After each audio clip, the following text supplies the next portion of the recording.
This is the Dzogchen Semde Lama Jigme Gyatso of the Buddha Joy Meditation School. Come, let us meditate like a Jedi.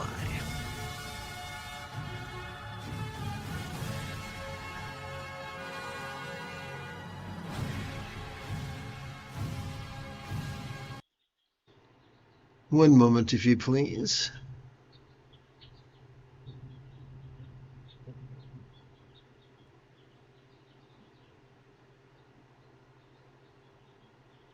There we go. An individual was concerned that when they sit in meditation, a time comes when they forget they are meditating. And they are confused and are concerned whether that is a problem or not, and if so, what to do about it.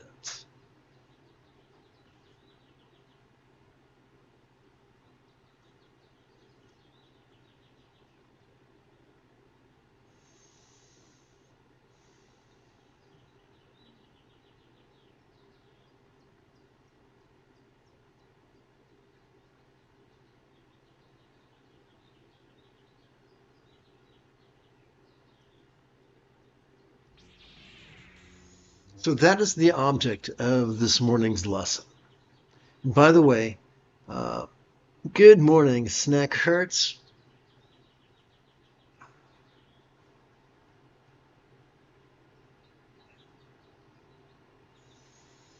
So this problem is not unusual. In the classic, let's see, what's the fellow's name?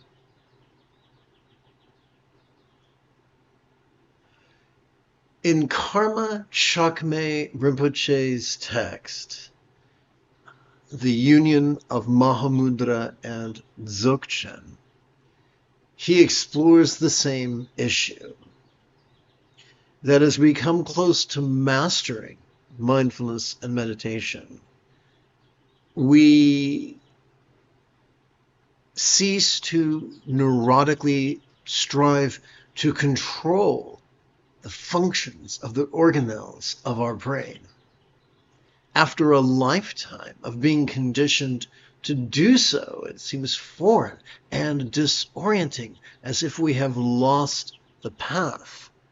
But the great Buddhist saint, noted Tibetese Rinpoche, says it means the opposite. So let's see if we can't take that apart. Let's see, I want to tap this here button. There we go. Let's start with a splash of archaeology and anthropology. According to experts, there is strong evidence to suggest that approximately 300,000 years ago, our ancestors enjoyed a Paleolithic experience of proto-communism, wherein the group dynamics encouraged its members to be flexible, loving, rational, laid-back, egalitarian, lucid, cooperative, and kind. This went on for many hundreds of thousands of years until about 10 to 13,000 years ago, our ancestors endured a Neolithic revolution that saw the advent of proto-capitalism, which turned human culture on its head and began conditioning its denizens to be rigid, fearful, superstitious, controlling, elitist, cryptic, competitive, and cruel.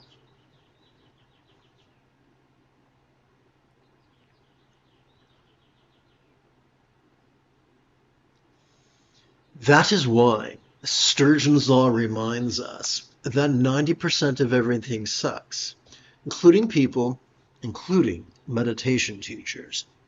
These are the rigid, controlling guys who will implore us to so actively focus and so actively analyze that we exhaust both our dorsolateral and medial prefrontal cortex to such a degree that we begin presenting with symptoms of depression, no less triggering our amygdala, which, as you may have heard, is the seat of both anxiety and aggression.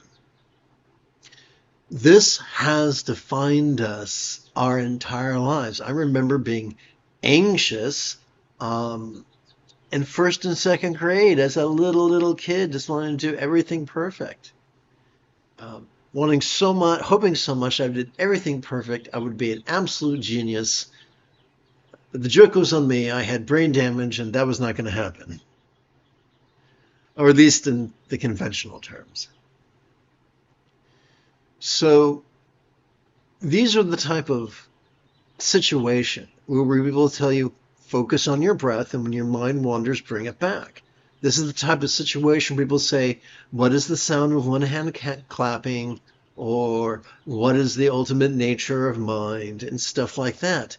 Spiritual sounding techniques that are very, very popular, but don't work well at all. But I've got some good news for you. Neither our angry and aggressive amygdala nor our prefrontal cortex constitute the entirety of our central nervous system. Consider, if you will, the entirety of our simple spinal cord. Its fancy name would be the hub of our autonomic nervous system. And when we take a relaxing break from the exhausting habit of actively competing against it, and instead passively cooperate with it, amazing things happen. We become effortlessly aware. We enjoy fabulous peace. We calm the anxiety and aggression of our amygdala and gently stimulate the empathy latent within our anterior cingulate gyrus, which is fabulous. Now you could say, he said, she said. Everybody says something. Opinions are like noses, everybody has one. Well said. The confusion surrounding meditation and mindfulness can best be dispelled when we view the subject through the metaphoric lens of neuroscience. Let's begin with mindfulness. Every time we inhale, every time we feel our diaphragm expand, every time we feel air enter our nostrils, every time we feel our chest swell, we are wired to automatically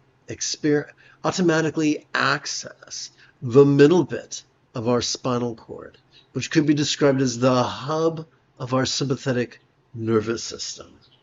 It has evolved to help us to notice in a very special way. It has evolved to help us to vulnerably, passively, viscerally, randomly, and fleetingly notice all of mind's antics of perception. Seeing, hearing, feeling, tasting, smelling, and the like, including the full spectrum of human emotions, intentions, cognitions, recollections, and imaginings. All of them, from the external to the internal, from the physical to the mental, from the pleasurable to the painful, from the interesting to the boring, from the glorious to the grotesque. But what are we to do with all that we noticed? The good, the bad, and the ugly. We meditate, but how does that work?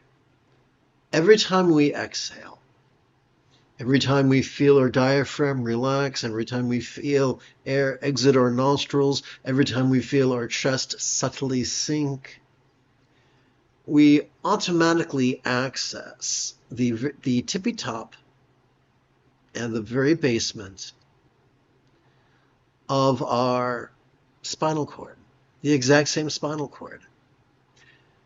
These two regions, as a team, could be described as the hub of our parasympathetic nervous system, which has evolved to help us to physically relax and mentally release during our exhalation to such a degree that which we noticed during our previous inhalation could fleetingly feel less stressful, less permanent, less defining, and even as non-graspable as a vast empty void.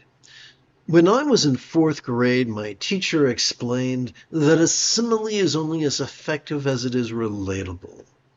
So we have to ask the question, what? What is a real-world example of a non-graspable, vast empty void?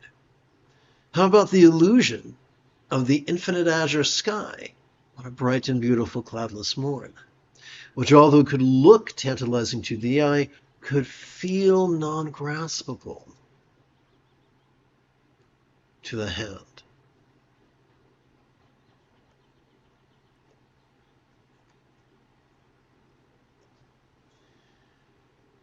As long as we are stuck in concentration, as long as we are stuck in contemplation, as long as we are active, we're going to be contrived. And we're used to those things, although their results are disastrous. Once we get, the more comfortable we become with passive mindfulness and passive meditation, we're going to experience the natural healing function of our autonomic nervous system. Now, you might ask, does that mean we're supposed to never use the front of our head? Certainly not. Our job is to use all the organelles of our central nervous system in the most sustainable way. You see, the more we play with mindfulness and meditation, the more our choices and utterances and deeds flow, not from contrived calculations or calculated contrivance, not from wild scatteredness, but instead from love's deeply centered spontaneity. You might call this right effort. You might call this effortless effort. You might call this wu wei. You may call this doing without doing. You might call this being in the zone or going with the flow. This is what separates the merely intelligent from the super geniuses. Whether it's genius in the STEM field or a genius in a more creative field, or I should say in the arts, both benefit from this, as is reflected when we read the biographies of Nobel laureates, telling of how fastidiousness served them, but it took them only so far, and then they had to rely on passivity and creativity, or creativity.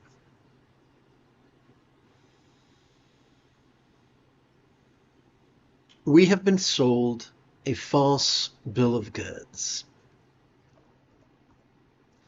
Those who are elitist and cryptic and controlling and superstitious and fearful and rigid have explained to us that enlightenment is difficult, takes a very long time, and it's only for very special people. But remember, the Buddha, be he real or be he merely archetypical, was flexible, loving, rational, laid back, egalitarian, lucid, cooperative, and kind. Perhaps that is why he explained in the second to the final passage of his lesson on the four bases of mindfulness that one could master his path in as little as 7 days. You cannot get a PhD in 7 days. You cannot perform a decade's worth of austerities in 7 days. What can you do in 7 days? Glad you asked. In 7 days, we can get so competent at the Buddha's Eightfold Path that we master it to the degree of practicing it spontaneously, habitually, easily, and effectively.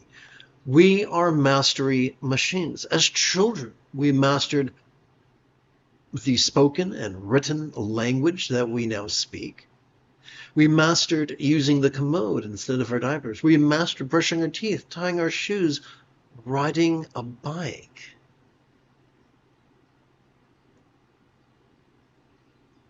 We are mastery machines.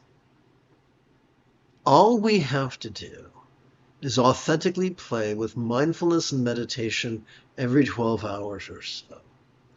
And we automatically master the remainder 6 folds of the path. We automatically notice change and emptiness. Just like the Grinch, whose heart grew 3 sizes that day, we become kinder.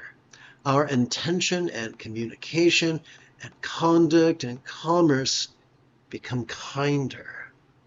We automatically experience the effortless effort that separates drudgery from genius.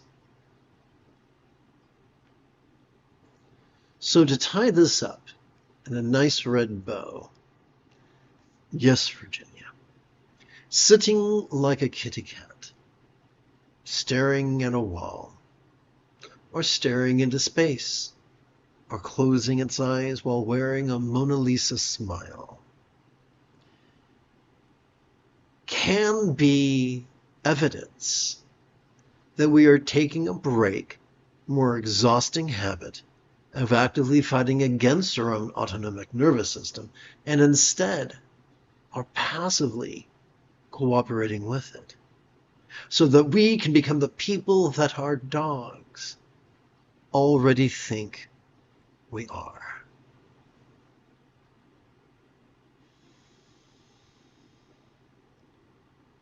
You have taken your first step into a much larger world.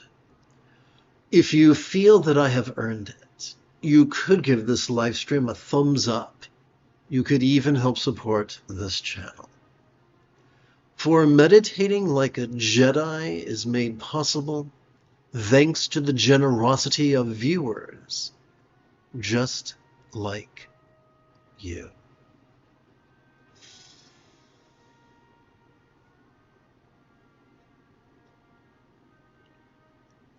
For the remainder of our live stream, let us chant a concise meditation text and then sit in meditation. And by chant, what I really mean is conversationally recite.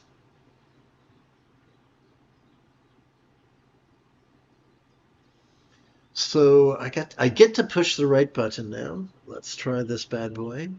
Welcome to the Cuckoo's Song of Pure Presence of Garab Dorje's Dzogchen Sunday, also known as Prahe Vajra's Mind Series, or Mind Meditation.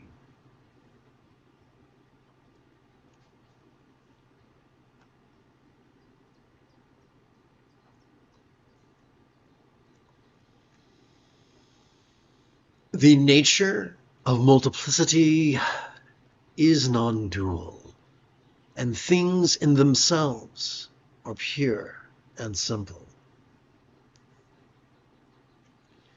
Being here and now is contrivance-free. Whoops. There seems to be an issue going on this page. Not sure what it is, but it's deeply concerning.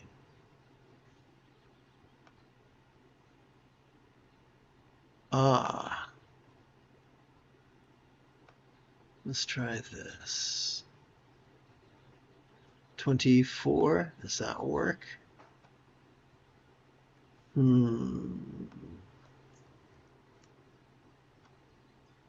Well, everything is skewed. Oh, I know what happened. I changed the header. Okay, quick fix.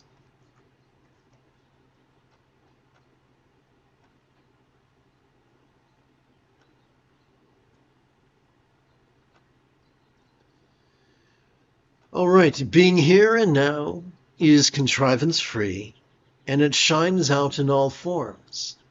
Always good.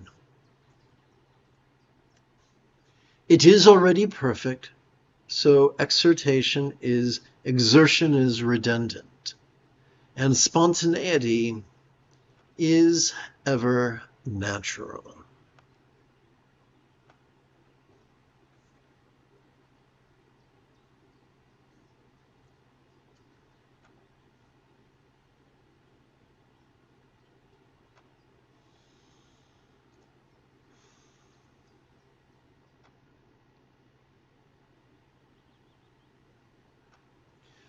Now let us together as a team sit and breathe and notice and relax.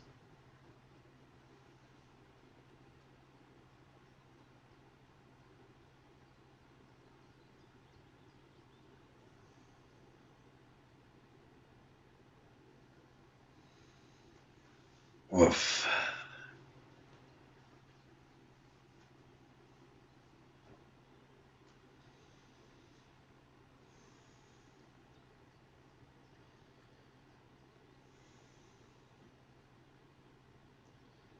Let's see.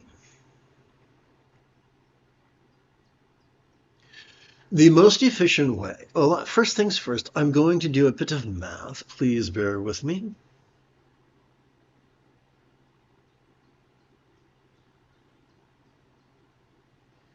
Okay, I got 55 minutes minus 23 minutes equals 32 minutes. So let's pretend that's 3 sets of 11. Let's divide that by 3 equals, okay. And now let us multiply that by 12 times 1, 2 equals 128. Splendid. Okay.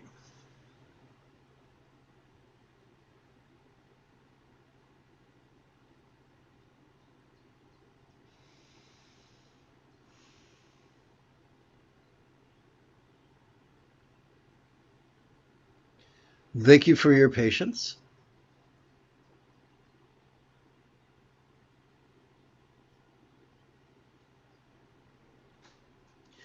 The most efficient way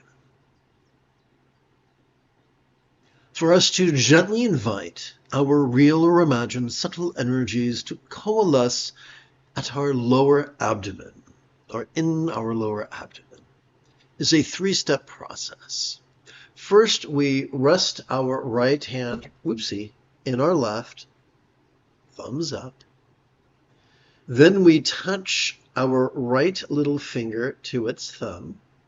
Do the same on our left hand. And number 3, we rest this assembly in our palms up in our lap. As our diaphragm pulls down, we notice. As our diaphragm relaxes, we relax.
The most efficient way for us to gently invite our real or imagined subtle energies to coalesce at the crown of our head is a three-step process. We rest our right hand in our left hand while touching our right index finger to its thumb and doing the same with our left index finger. We then rest this assembly palms up in our lap. As we feel air enter our nostrils, we can passively notice what's going on. As we feel air exit our nostrils, we can relax, at least to a certain degree, until our next inhalation. And then the whole system or cycle repeats.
One of the most efficient ways for us to gently invite our real or imagined subtle energies to gently coalesce in our chest is a three-part process.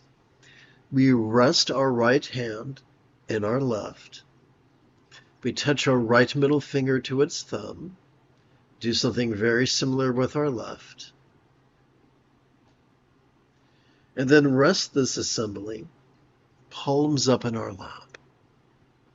As we feel our chest swell with our inhalation, we can notice whatever comes up, the good, the bad, or the ugly.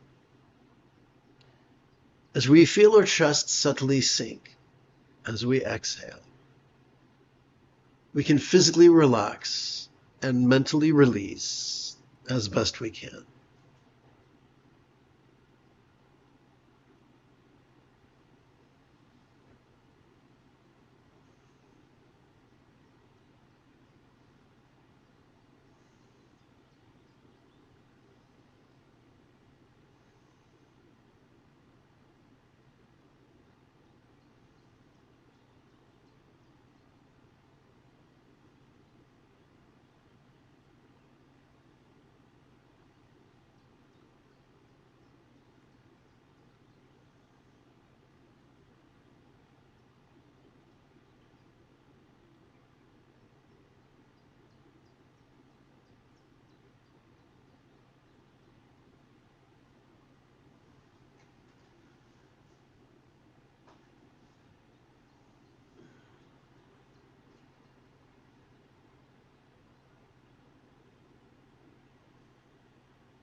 In approximately 11 hours, I would very much like to return to lead today's evening recitation, explanation, and practice of meditating like a Jedi.